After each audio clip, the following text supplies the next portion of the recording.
Sudah, Pak. Connect Soundable, presentasi final project backend yang mana fungsinya adalah untuk DNS blocker. Untuk menciptakan koneksi internet lebih baik, lebih aman, dan sehat di level jaringan tanpa aplikasi tambahan di perangkat user. Pernah nggak sih kita ngerasa risih tiba-tiba ada iklan judi online, porno, atau hal-hal ilegal lainnya? Atau bahkan kita khawatir tersadap atau dimata-matai sama oknum yang tidak bertanggung jawab. Biasanya itu yang sering kita jumpai adalah ketika kita mencoba mengakses internet di jaringan publik ya, baik itu kampus, di transportasi publik ya, kayak di bandara, di stasiun, atau di halte itu kan. Atau juga bisa jadi melalui ekstensi browser. Nah, kayak gitu itu repot kalau misalkan dimatikan karena bukan kita yang handle di sisi jaringannya kan. Jadi salah satu caranya adalah kita menggunakan DNS blocker yang kita kondisikan sendiri. Halo teman-teman sekalian, kenalin saya Muhammad Adik Maulana dan rekan saya Pak Bemis Kuntala. Pada video kali ini kita akan mempresentasikan terkait dengan final project pemekaran backend bernama Connect Soundable. Artinya ini apa? Ini merupakan bahasa dari Timur Leste ya, artinya koneksi sehat ya. Jadi gimana caranya kita bisa bikin koneksi yang sehat dan aman tanpa perlu install aplikasi di sisi perangkat. Yuk kita bahas di sisi arsitekturnya. Kita next slide Pak Denis. Oke, untuk latar belakang dan solusinya, jadi yang pertama terkait dengan ancaman konten ilegal ya. Jadi seperti phishing, terus pornografi, judi online, dating, ya kan, dan segala macam lah. Itu merupakan pendekatan lama sebenarnya, yang mana perlu menginstal software di perangkat klien. Jadi dirasa kurang efektif ya, atau kurang terkendali. Solusi yang kita tawarkan yakni bisa menggunakan DNS filtering. Jadi cukup mengarahkan IP DNS router ke server DNS milik kita. Jadi seakan-akan semua perangkat yang terhubung ke jaringan privat atau internal kita atau WiFi itu akan terhubung otomatis ke yang sifatnya network wide ya. Jadi kita seolah-olah untuk tanya ke suatu website atau aplikasi itu nanyanya ke DNS server yang kita kondisikan tadi itu. Bisa next slide Pak. Oke, ini ada apa aja teknologi dan API-nya. Pertama, kita bangun ya dari sisi backend itu kita menggunakan Python 3 Flash dan Flash ya. Jadi ini kenapa kita pakai Flash? Karena dalam sisi kecepatan cepat ya, ringan juga dan gampang banget untuk di maintenance. Untuk network layernya ya kan,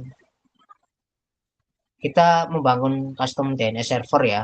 Jadi via Python socket yang akan mencocokkan query ya dari klien ke daftar blocklist kami secara real time.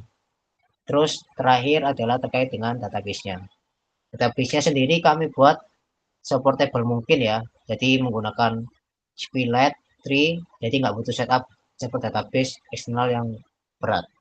Dan yang paling keren, ini adalah integrasi API-nya. Kami menggunakan WHOIS.json ya, WHOIS.json API untuk deteksi umur domain. Kenapa? Karena domain yang baru seumur jagung biasanya itu sering sering dijadikan atau pantas untuk dicurigai seperti untuk aktivitas penipuan, scam, hoax, dan yang lainnya, misalkan phishing atau judi online. Ditambah lagi aplikasi ini bisa auto update blocklist ya dari sumber terpercaya seperti AdWord dan juga EasyList. Monggo next slide Pak. Ini bisa dijelaskan. Ya, ya. Terima kasih Pak Andi. Ya. Saya akan menjelaskan terkait struktur database. Ya, DB yang digunakan adalah SQLite, ya, karena dipertimbangkan sangat ringan dan portable sehingga setup dari sisi pengguna tidak perlu menginstal lagi aplikasi database yang lain, sehingga pada saat deployment sudah include dalam aplikasinya. Ya, yang pertama dalam database ini ada table user. Table user berisi username, password, dan role dari user tersebut. Ini digunakan untuk authorization dan authentication. Kemudian ada tabel kategori. Nah, ini adalah kategori untuk domain-domain yang berupa nama domain itu atau display name, kemudian statusnya enable atau tidak di sini. Kemudian dia bersumber dari mana blocklist URL-nya. Ya. Kemudian ada juga tabel report sebagai tabel untuk auditnya, audit domain-domain yang diblok. Nah, di sini semua ada jika ada pengguna yang ingin mereport domain yang tidak ada di list, semua listnya akan masuk di dalam tabel report ini.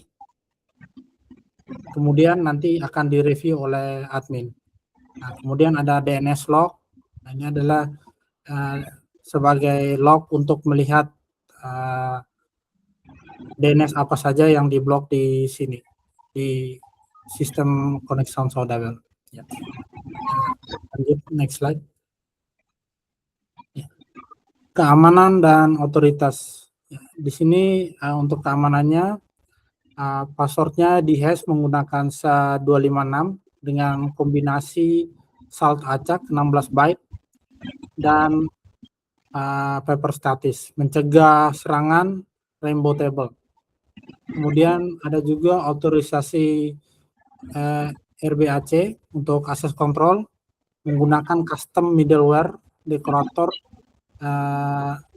add login required dan add admin required. Jadi di setiap modul-modulnya itu terdapat custom middleware yang mengatur otorisasi atau akses kontrol terhadap modul-modul tersebut. Kemudian error handling, respon JSON API terstandarisasi menggunakan error code 400, 401, 403, 404, 500, dan pola try and accept, try or accept di layar database untuk menjaga stabilitas uptime.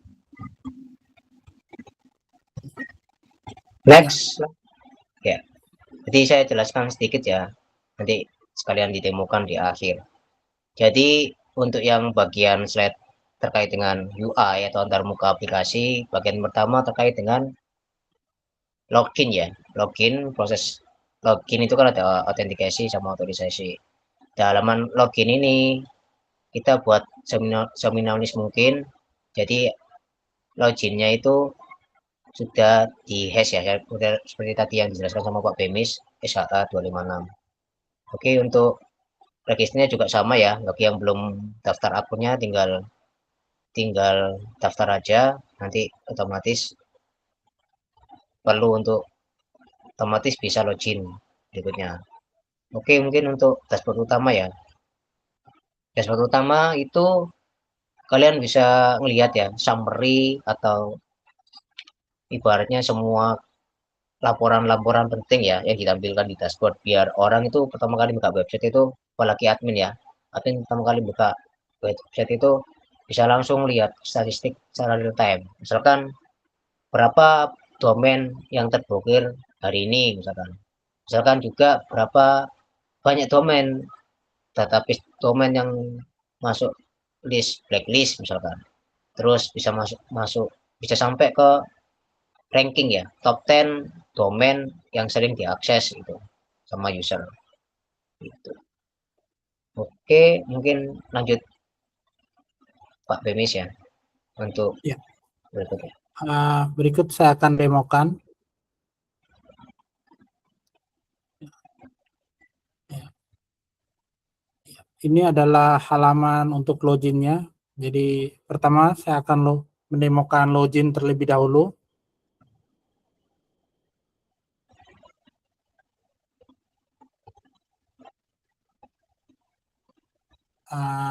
Mungkin kita coba ya, yang tadi ada error code dari API-nya, mungkin kita bisa lihat juga di sini jika saya memasukkan username yang salah ya. Contohnya ini. Sekali inspek aja. Iya. Nah, ini di inspek. Ya. Ya, di sini akan muncul status 401 sesuai dengan error code dari API. Oke, lanjut. Nah, kemudian saya akan login sekarang dengan user yang valid. valid. Sedikit tambahan ya. Jadi untuk autentikasi sama otorisasi ini semua ya. Ini nggak cuma model ini aja. Semua jenis error itu ditampilkan di sisi user itu yang umum. Tapi untuk user yang yang ngerti IT atau developer gitu kan, bisa lihat dari inspect elemen, balikan dari error code dari sisi server itu seperti apa. Ya, ini tadi yang disampaikan ya terkait dengan dashboard utama, bisa melihat dari query terblokir 7 hari terakhir, terus terblokir per kategori, terus top 10 ya. Iya, top 10. Kategori juga terblokirkan top 10 juga. Iya. Oke. Konten dewasa. Enggak, Pak. Lanjut. Siap. Oke. Jadi saya logout lagi untuk sekarang saya demokan untuk yang di daftar. Nah, pertama-tama saya akan menggunakan username yang sudah ada dan kita lihat apakah nanti dia ada validasinya atau tidak.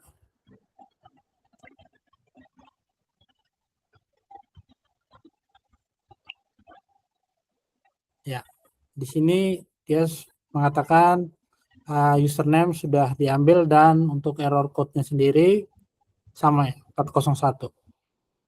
Itu otorisasi.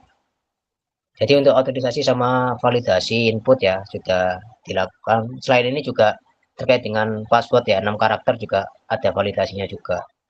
Iya. Jadi kalau Contohnya misalkan ngisi kurang dari 6 karakter, maka dia akan ada error juga. Warning ya setidaknya ya, Pak Bemis. Iya. Contohnya kalau di sini email app.com, coba ya, saya pakai 1234 aja. Ya, akan ada warning juga dan coba kita lihat di inspect elemen 401. 401.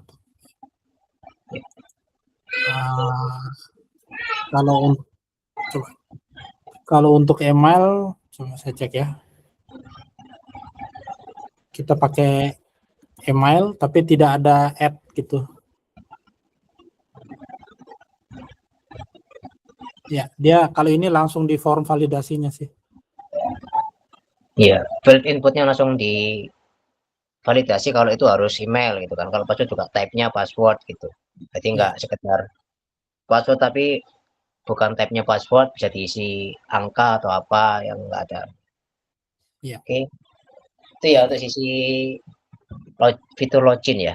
Jadi yang kita lampirkan tuh mungkin bisa dilihatin juga Pak Bemis PDF-nya. Selain Siap. Ini coba saya rampungkan dulu Pak ya, daftar. Kita lihat apakah berhasil atau tidak.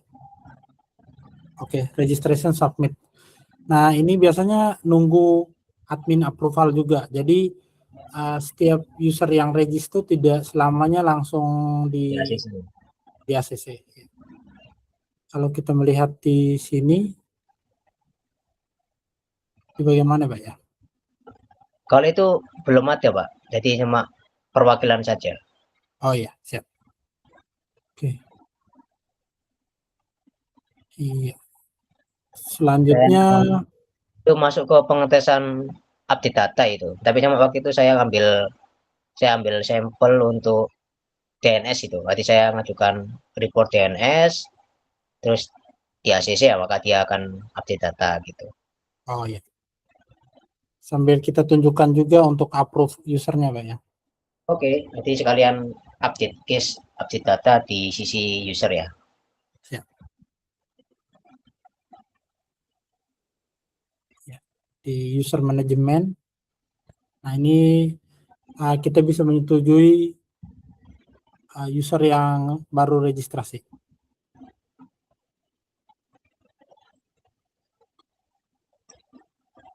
Oke. Di sini user juga bisa dinonaktifkan atau di reset passwordnya. Dan login terakhirnya. Nah, sekarang mungkin saya demo lagi ya, Pak, untuk masukin domain ya, Pak. Tapi saya masukinnya sebagai user. Oke.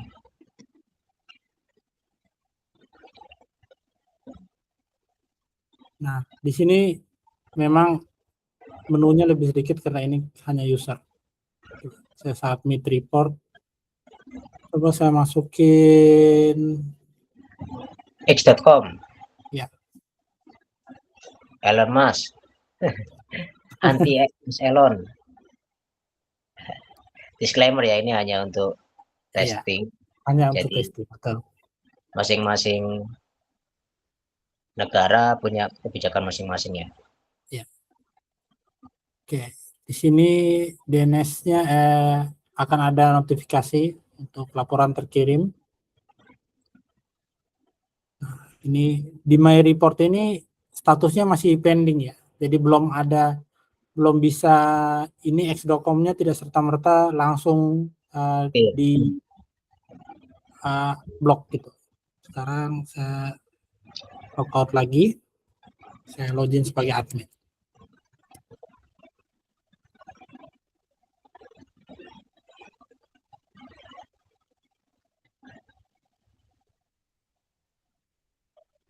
Di sini ada review report. Nah, di sini sudah ada. Oke, pertama-tama sebagai admin kita harus WHOIS dulu. Cek dulu domain ini menggunakan WHOIS JSON API. Di sini saya dan Pak Angdik menggunakan WHOIS JSON karena pertimbangan ini free dan limit kuotanya juga lumayan banyak. Bisa 3.000 request per bulan ya. Kalau untuk penggunaan rumahan harusnya ini oke lah. Hanya untuk review domain. Ya. Nah, di sini kita bisa melihat scoringnya. Jadi semakin lama domain itu, semakin low risk-nya. Nah, kalau contohnya ada orang yang ngirim kita link phishing. Nah, bisa kita cek juga di sini untuk umur dari domainnya, dan setelah itu kita dari selaku admin bisa mengambil keputusan apakah ini mau dilanjutkan untuk disetujui masuk ke blacklist. Jika disetujui tinggal klik setujui aja. Dia langsung akan masuk ke blacklist.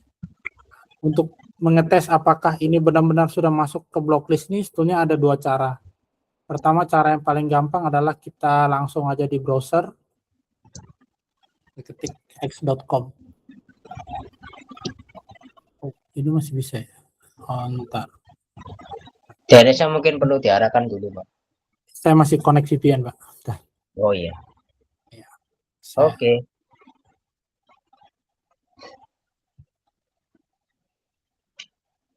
Ya.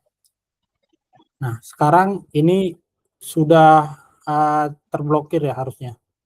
Coba saya lihat di DNS-nya. Mungkin NS lookup atau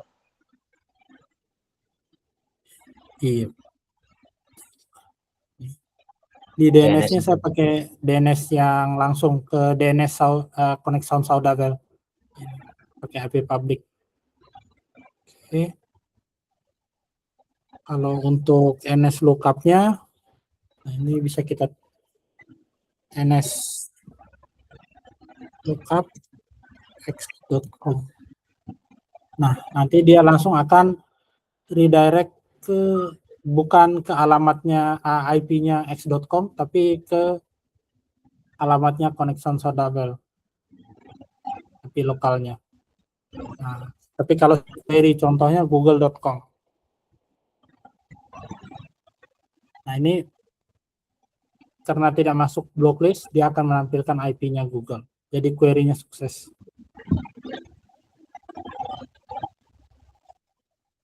Ya. Nah, ini untuk disclaimer dulu. Kenapa di sini tidak muncul notifikasi bahwa domain ini diblok? Karena dalam tahap pengembangan ini kami hanya bisa membuat untuk diblokir. Untuk alamat redirect-nya belum sukses karena ada beberapa website yang proteksi SSL, sehingga kalau kita redirect, contohnya x.com, kita redirect ke alamatnya kita, nah itu bisa dikategorikan sebagai open redirect juga ya, celah keamanan. Jadi mereka ada proteksi juga di SSL-nya. Oke, Pak. Terima kasih informasinya. Oke. Mungkin Nah, berikutnya bisa ini Pak, terkait dengan itu summary ya, report-nya. ini untuk x.com-nya tadi udah masuk. Ini untuk total blocklist-nya, yang total terblokirnya ada berapa, terus 24 jam terakhir, ini domain yang terblokir, kemudian di sini untuk statistik perharinya, iklan, untuk kategori pemblokirannya, ada iklan, ada konten dewasa, ada judi, dan lainnya. Nah, Selain yang disebutkan. ya, oke. Kemudian di sini ada juga query log. Di sini kita bisa mencari contohnya domain apa yang kita mau lihat dan kapan dia di query oleh user. Contohnya x.com, saya filter, nah dia akan muncul.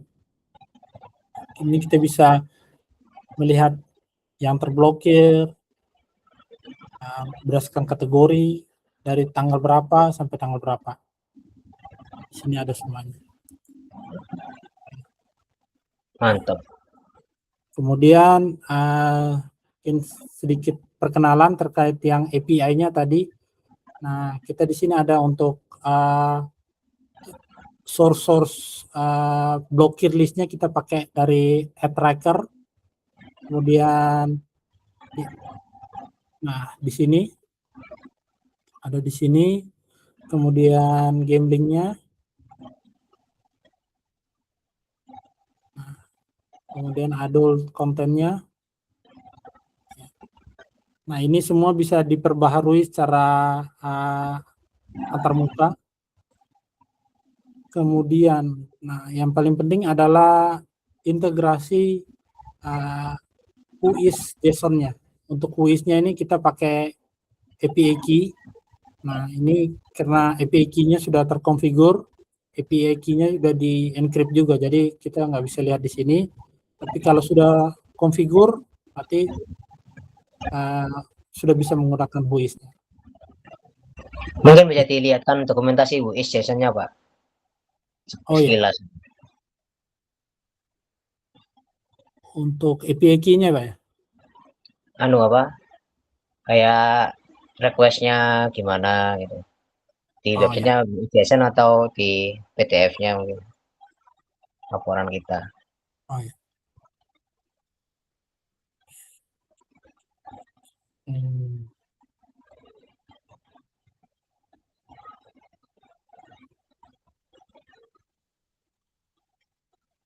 Apa? API gitu. Daftar API endpoint. Iya. Poin 7 kalau nggak salah.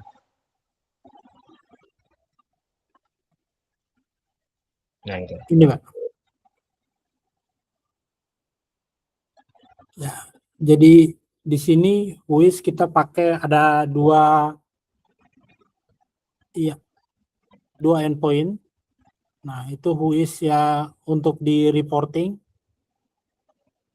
Jadi berikut untuk jadi API versi 1 whois domainnya, kemudian untuk ini untuk settingnya, untuk masukkan API key-nya. Ya. Kemudian ini untuk jika ada update untuk API key-nya. Ya, mungkin kalau saya ada salah mungkin bisa langsung di koreksi Aman. Pak. Ya. Aman. Ya. Di sini untuk dari tugasnya sendiri sudah memenuhi karena sudah ada fitur CRUD-nya dari aplikasinya sendiri.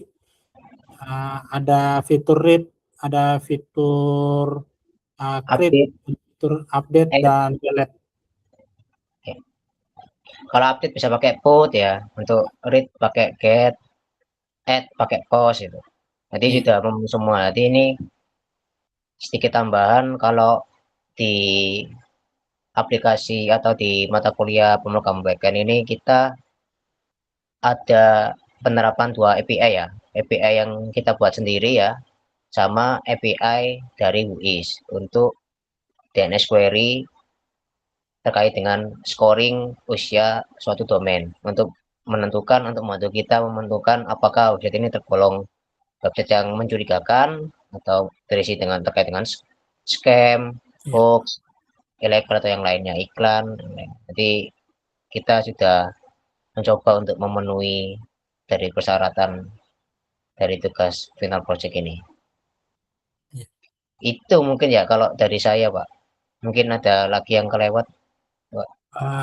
Kalau dari saya mungkin itu sudah semua ya dari fitur-fitur aplikasi ini, kemudian integrasi pada terhadap API-nya mungkin masih banyak kekurangan, tapi saya rasa untuk memenuhi dari rekrutmen tugas sudah Cukup ya. sudah cukup. Nah, mungkin ini Ya, ini untuk kesimpulan fitur-fitur. terkait dengan aplikasinya itu.